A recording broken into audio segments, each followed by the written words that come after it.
Spin pitch తో ఇంగ్లాండ్ను దెబ్బ కొడదామనుకుని అదే ఉచ్చులో చిక్కుకొని పరాజయం పాలైన టీమిండియా ఇప్పుడు రెండో టెస్టుకు సిద్ధమైంది.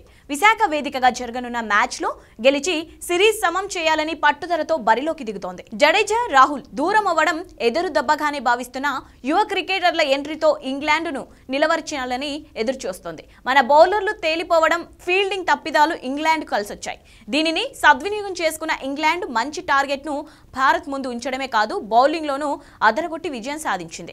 బ్యాటర్ల వైఫల్యమే ఈ ఓటమికి కారణంగా చెప్పొచ్చు. దీంతో విశాఖలో మన బ్యాటర్లు ఎలా ఆడతారనేది ఆసక్తికరంగా మారింది. ముఖ్యంగా కెప్టెన్ రోహిత్ శర్మ భారీ ఇన్నింగ్స్ ఆడాలని మేనేజ్మెంట్ కోరుకుంటోంది. అలాగే శుభ్మన్ గిల్, శ్రేయస్ అయ్యర్ కూడా వైఫల్యాల బాట వీడుకుంటే కష్టమనే చెప్పొచ్చు. కాగా జడేజా, కేఎల్ రాహుల్ గాయాలతో దూరం అవడంతో తుది జట్టులో సర్ఫరాజ్, రజిత్ పాటీదార్లో ఒకరికి చోటు దక్కనుంది.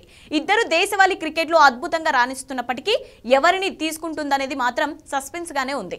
మరోవైపు జడేజా స్థానంలో వాషింగ్టన్ సుందర్కు అవకాశం లభించనుంది. ఈ మ్యాచ్లో భారత్ నలుగురు స్పిన్నర్లతో బరిలోకి దిగే అవకాశాలున్నాయి. దీనికోసం హైదరాబాదీ పేసర్ సిరాజ్ను తప్పించనుండగా కుల్దీప్ యాదవ్ రానున్నాడు.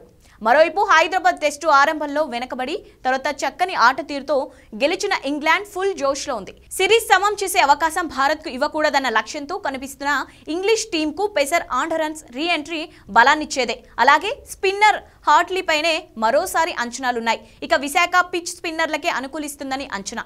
ఇదిలా ఉంటే విశాఖ స్టేడియంలో భారత్కు మంచి రికార్డే ఉంది. దీంతో టీమిండియా సిరీస్ సమం చేస్తుందని ఫ్యాన్స్ ఎదురు చూస్తున్నారు.